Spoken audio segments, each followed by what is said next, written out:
Out of great compassion, Bhagavan Krishna takes one step by step in the meditation process.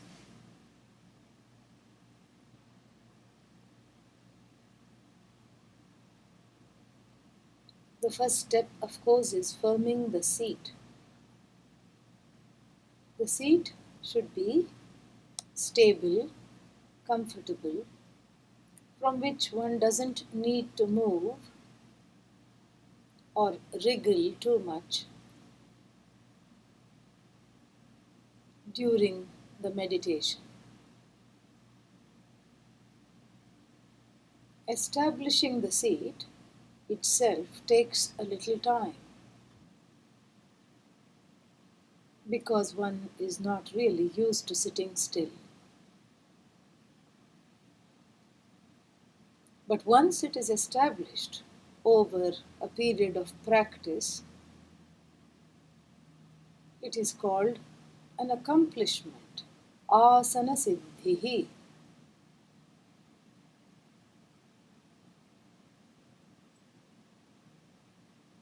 It is recommended that one start sitting still at least for 48 minutes per day. That is a mandala.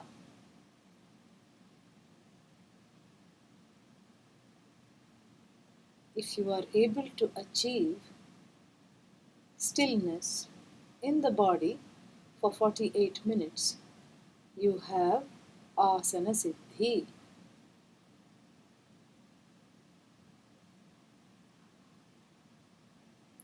Sukham sthiram asanam.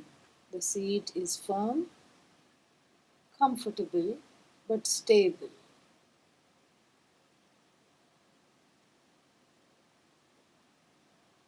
And the place for meditation, likewise, also should not be too high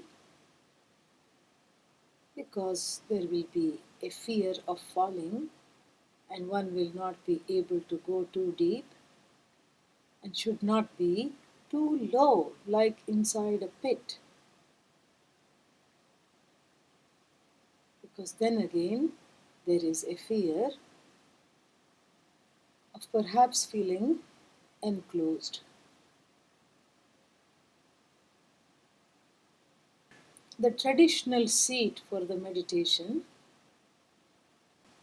is made on a well swept floor with what is called kusha grass, a little bed, a cushion of kusha grass, on top of which is deer skin, chilajina.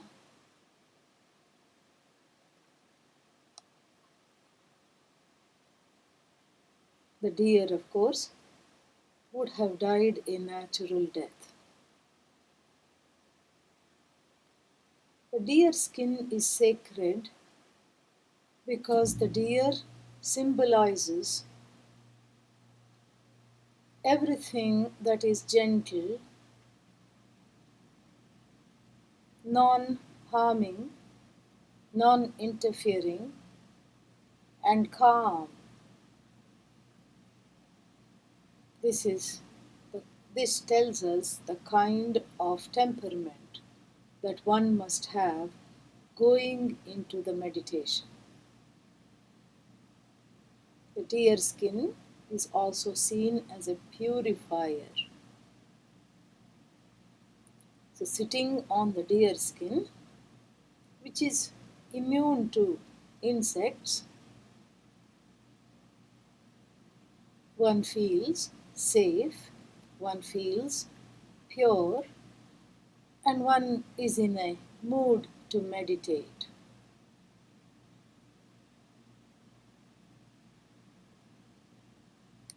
The posture is important because it allows for a certain stability during the meditation.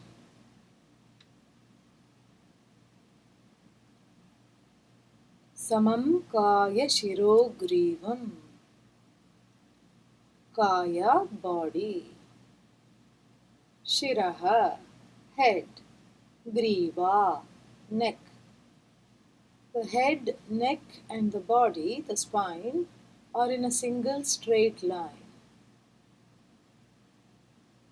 And this is important to note because when there is absorption, the head tends to droop downwards. And this posture with the head, neck, and back in a single straight line is held without moving. Dharayan achalasthiraha. The eyes are softly closed.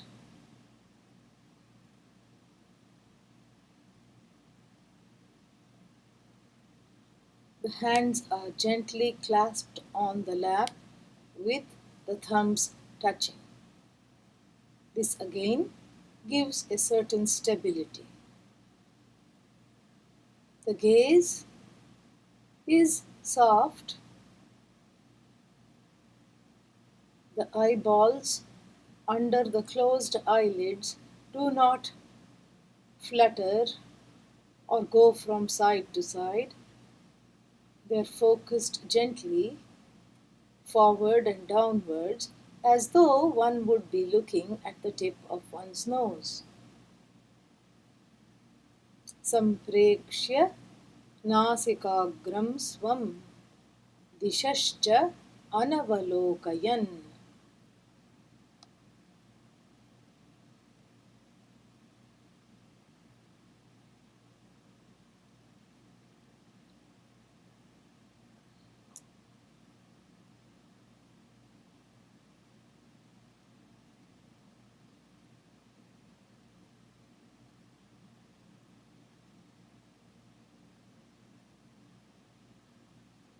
One can see from this elaborate preparation that the whole process of meditation is designed to enable one to enter an internal process.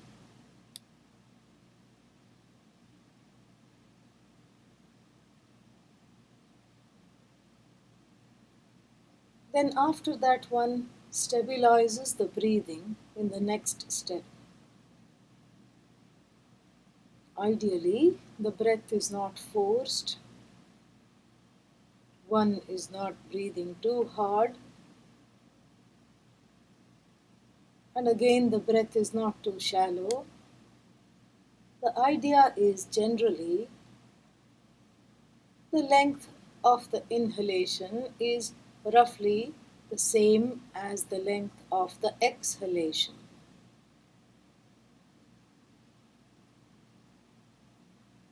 प्राणापानौ समौ कृत्वा नासाभ्यन्तरचारिणौ.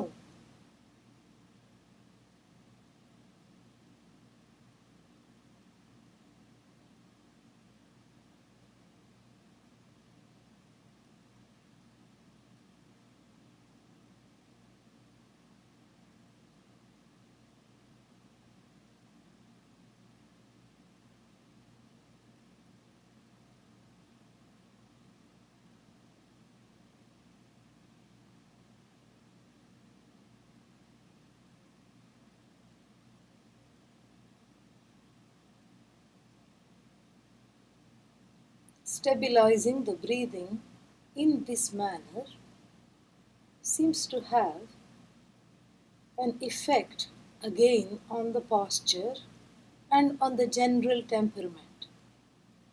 The mind quietens down. One feels more present, more connected to oneself. And this is also a good device to use to be aware of the breathing, especially if one feels sleepy during the meditation.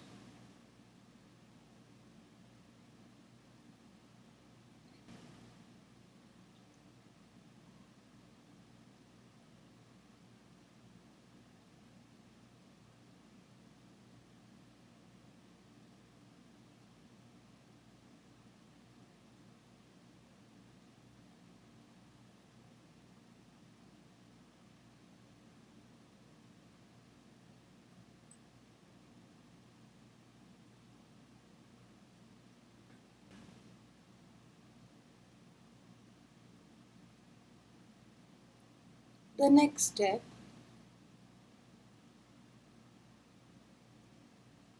is a strange one. Bhagavan Krishna says, Sparshan Bahyan Bahihi Kritva. The advice is to keep the external world external. What can this possibly mean? The external world is so called because it's already outside. So, what is this injunction that is received to keep what is outside outside? How is this possible to do?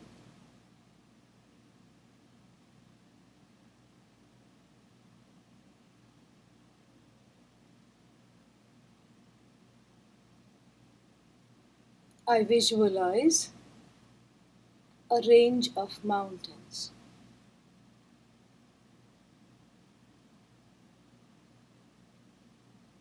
In relation to these mountains, I find that I am an objective, non demanding person. In other words, I do not want the mountains to be a certain way.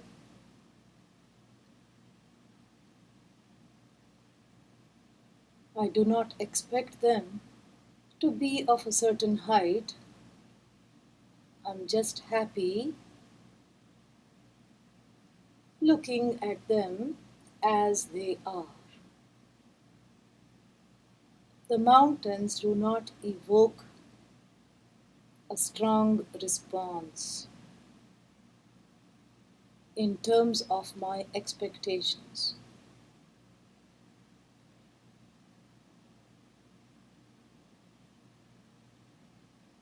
Next, I visualize a flowing river.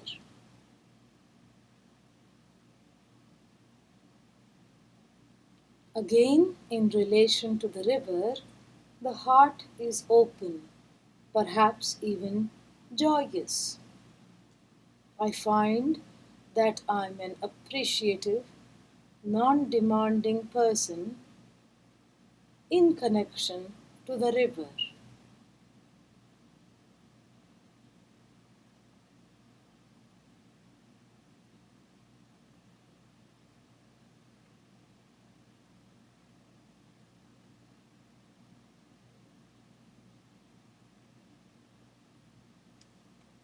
What about people?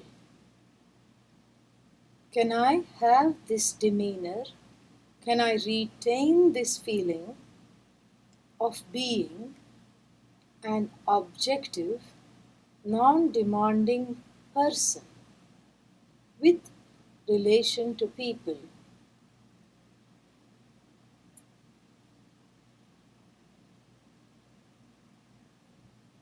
Perhaps people in general, one can harbor and garner the same objectivity if one does not carry prejudices based on race, gender, nationality, etc.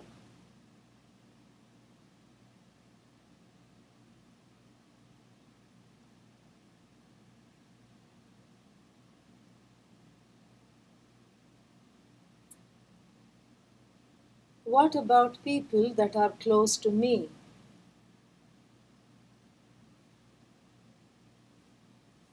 I visualize the mother.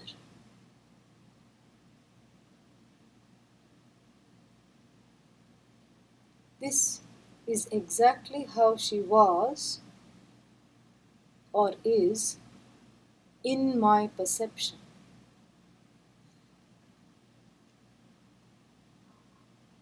The words in my perception are important to use in this exercise because I give myself the benefit of doubt. I could be right, but again, my perception need not be right. This is how the mother is, the mother was.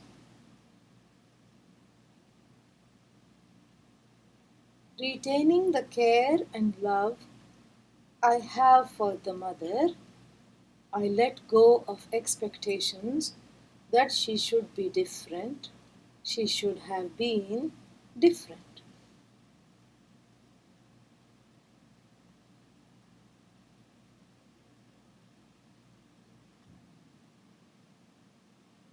This is done by my consciously granting her the freedom to be exactly how she is, how she was. This is how the mother was. This is how the mother is.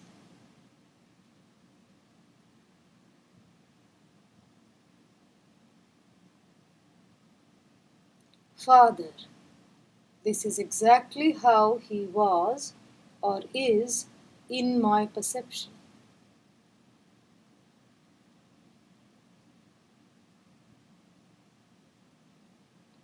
I grant the Father complete freedom consciously to be who he is or was.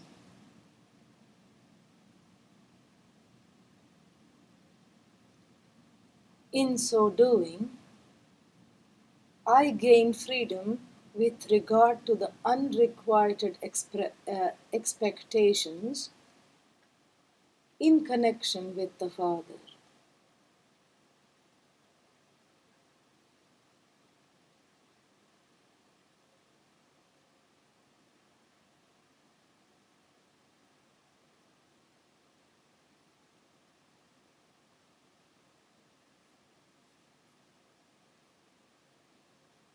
Spouse, significant other, child, friend,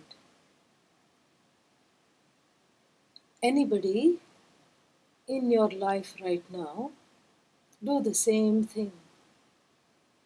Visualize the person.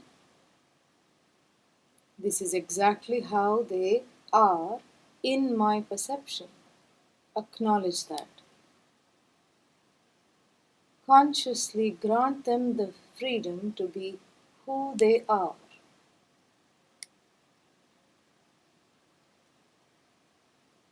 And in the process, letting go, one finds that one is letting go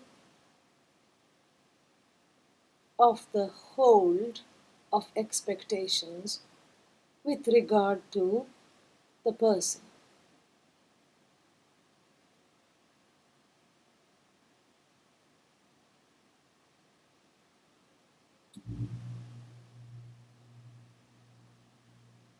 We can see how there are two sets of people in everyone's lives. One set is, of course, outside, the other set is inside, internalized rather, in the form of unrequited feelings, expectations, frustrations.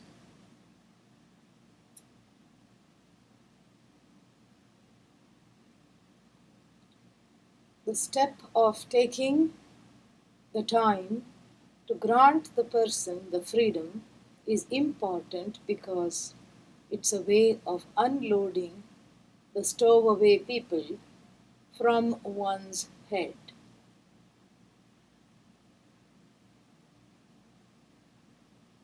People who are outside of oneself but who have crept inside, have gone under the skin, as it were, in the form of unrequited expectations.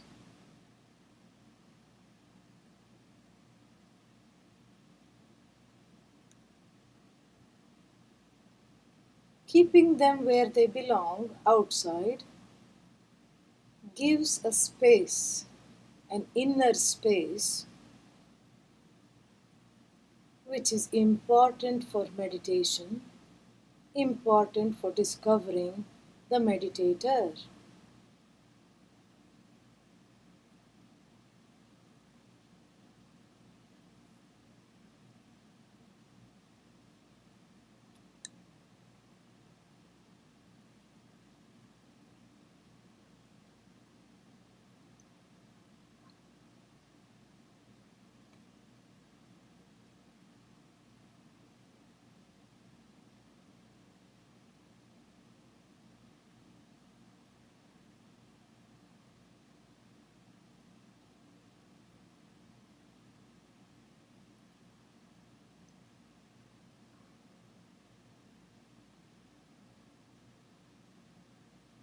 What about this body? Is this also external to me, or is it internal to me? I observe the body part by part, starting with the head.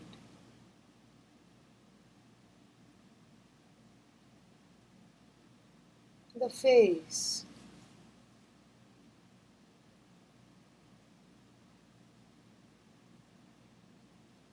Allow the body parts that are called just soften and relax just by being aware of them. Neck. I just observe.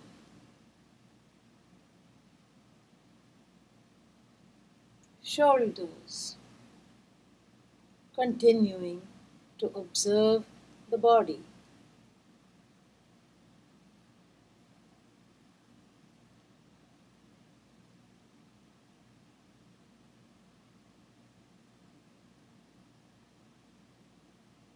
The right arm. The right elbow. The forearm. Hand. Right fingers. Left arm. Elbow.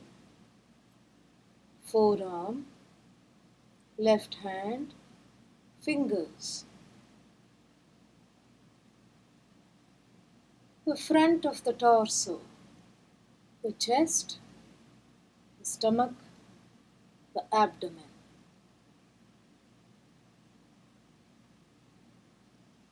The back of the torso. Upper back. Mid back. Lower back. Hips. I just observe.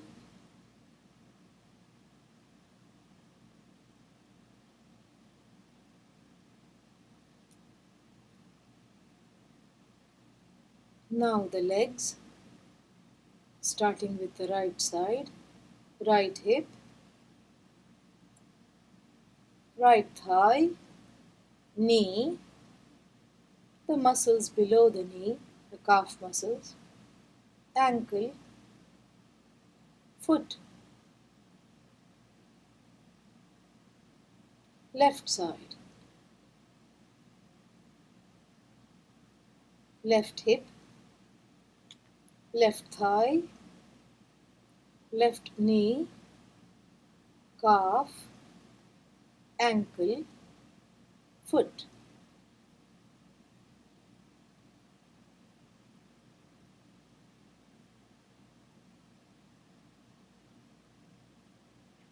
This is how the body is.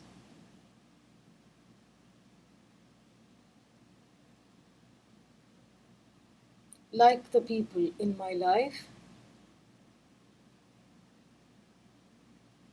there are many things about this body that I would like to be different, but cannot change. Height, general weight, predilection to certain ailments,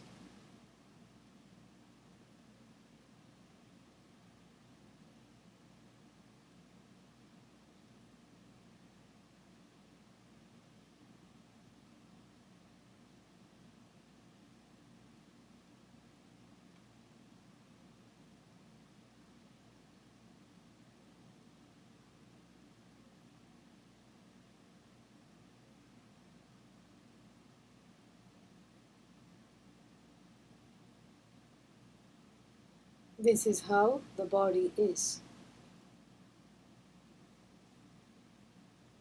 Even if after this externalization process, I still have a wish for things or people to change, I offer it in the form of a prayer.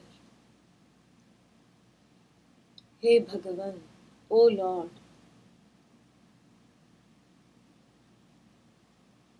Please give me the serenity and the grace to accept the things that I cannot change.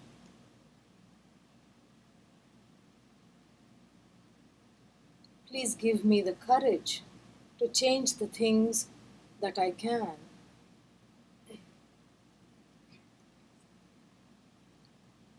Above all, please give me the wisdom to know the difference between the things I can change and between those that I cannot.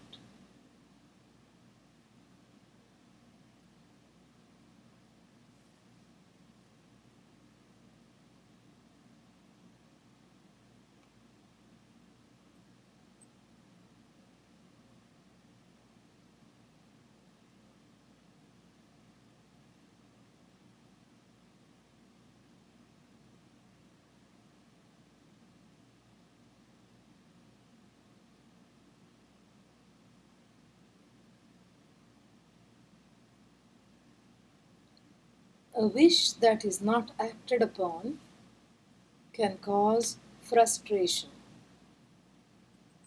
Prayer is an action.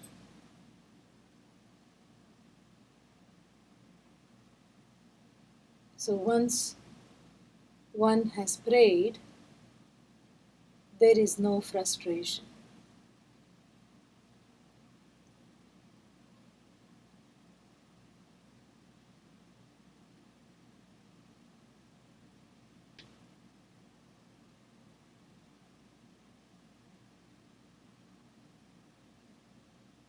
I now turn to watch the breathing, prana.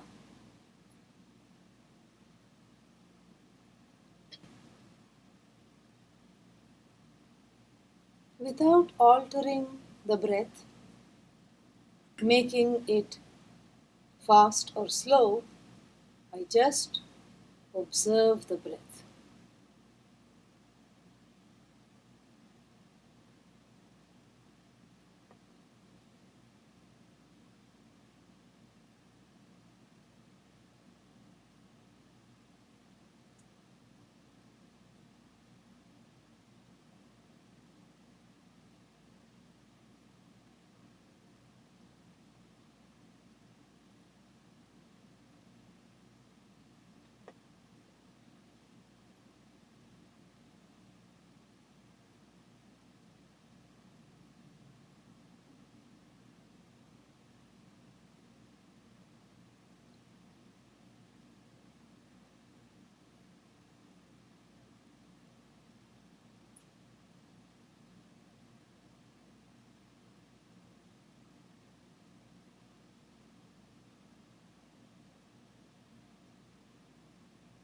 In some systems of meditation, this itself is meditation, observing the breathing. But for us, it is a step to becoming familiar with the one who wields the power to breathe, the meditator.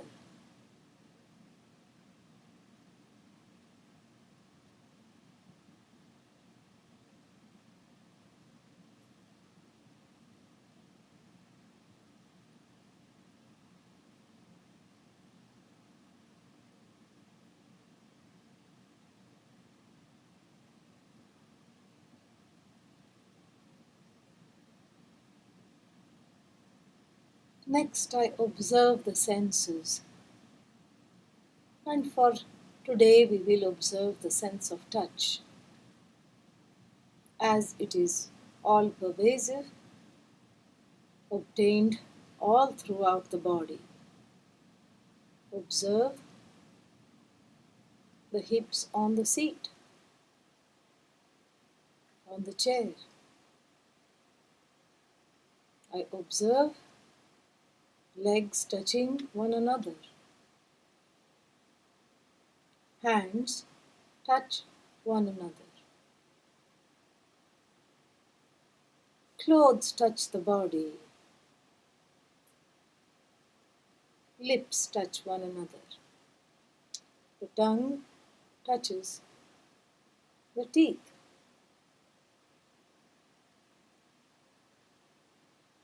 To highlight the sense of touch, we half open our eyes and softly let the upper eyelid descend upon the lower, observing that touch. There is nothing forced in this, and we do this once again. Half open the eyes and softly, gently close.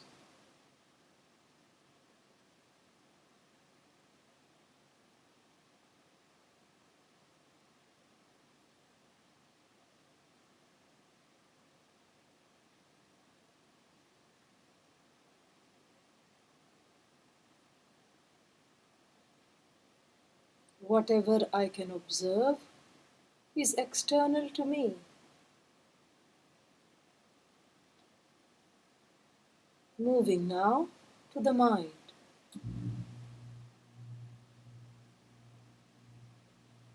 A powerful instrument, a reflection of all the thoughts, a receptacle for the thoughts. I just watch the mind without chasing the thoughts or shunning the thoughts. I just watch the mind.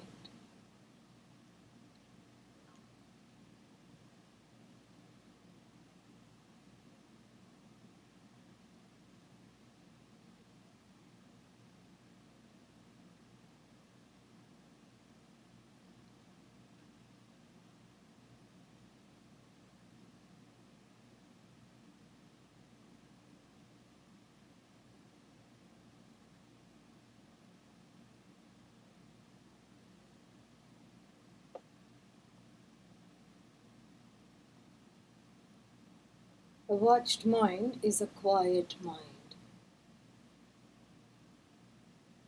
Thoughts can come and go without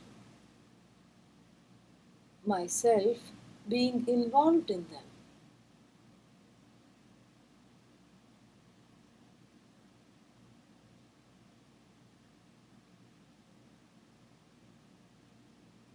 Hare Rama, Hare Rama, Rama Rama, Hare Hare.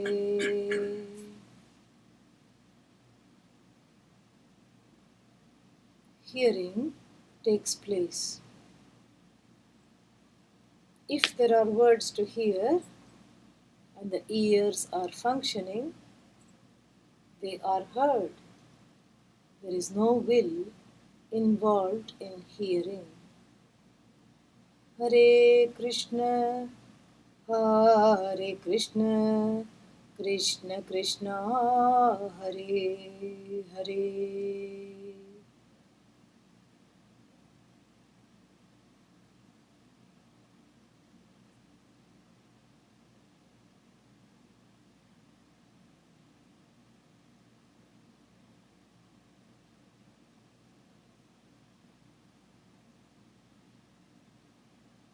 In this mind, I place the chant, japa. The chant is nothing other than a medium to connect with the total. The meditation is Saguna Brahma Vishaye Manasa Vyaparaha. Mental activity, a guided mental activity whose object is Ishvara.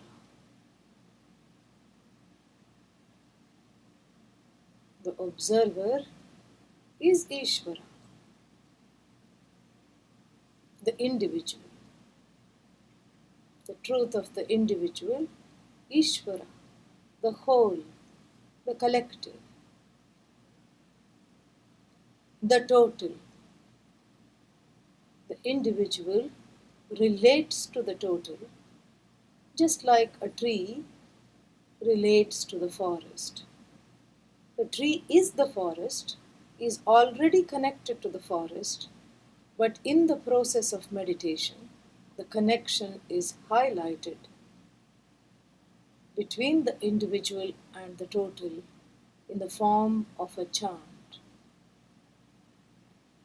If you have a mantra, you can use that. Otherwise, we can just use the mantra Om Ishaya Namaha. Isha, the overlord, the one who is all in all. Namaha, my surrender. The chant is placed in the mind consciously.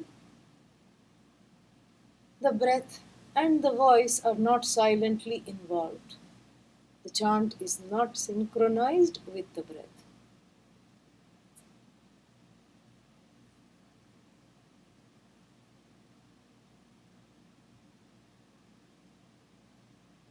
Just mentally chant now.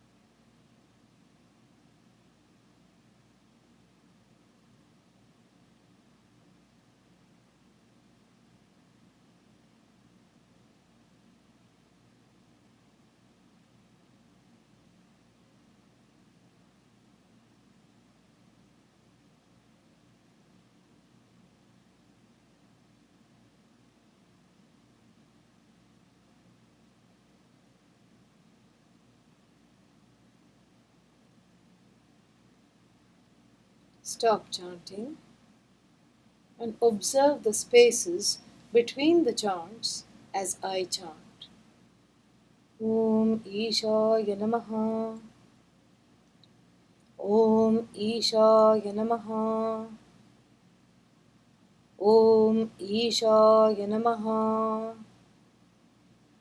Om Ishaya Namaha.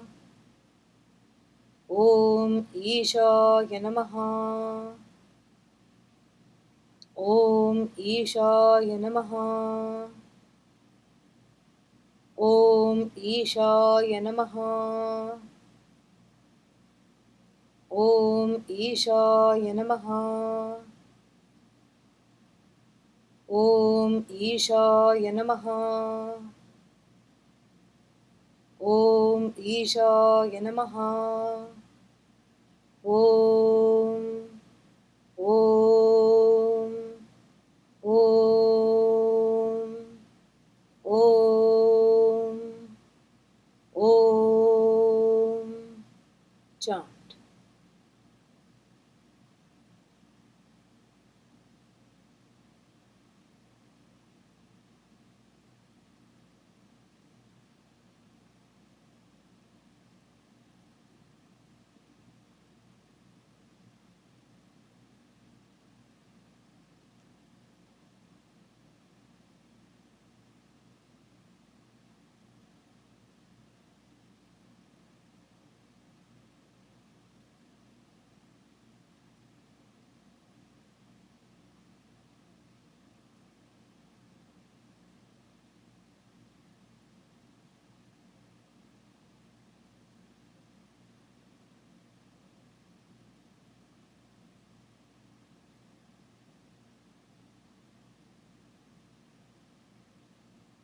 Allow the chanting to come to a close.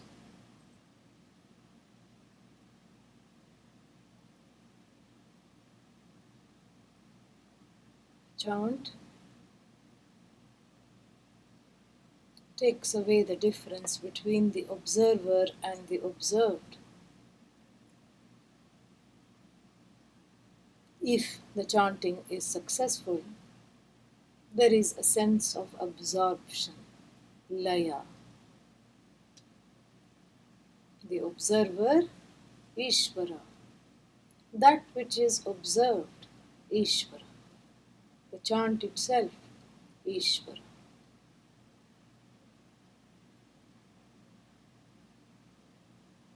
Where is this Ishvara? The meditator is Ishvara.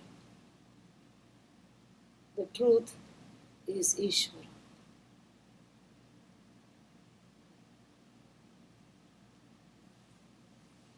That presence which obtains in the body-mind-sense complex as the Sakshi, the observer, is nothing but Ishvara. The eye of the eye, the ear of the ear, the mind of the mind.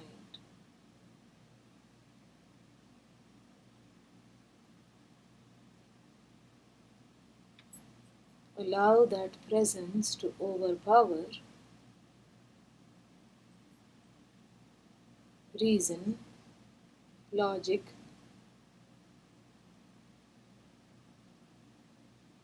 and all the categories in the mind. Allow this presence to pervade that eye,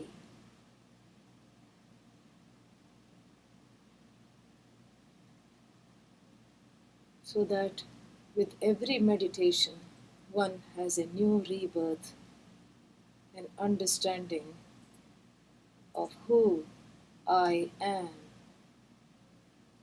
who this I is.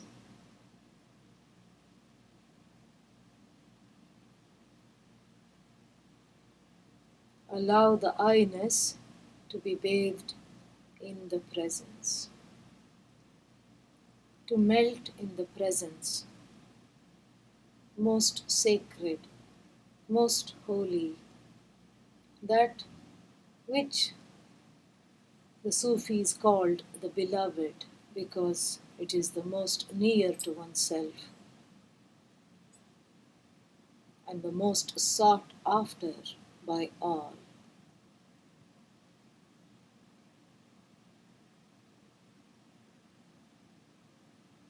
If you are comfortable in rediscovering yourself, acknowledge that I am comfortable being myself,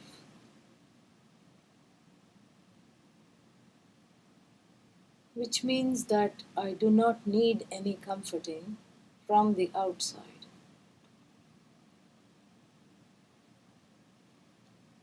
Om Shanti Shanti Shanti. When you are ready, you can open your eyes.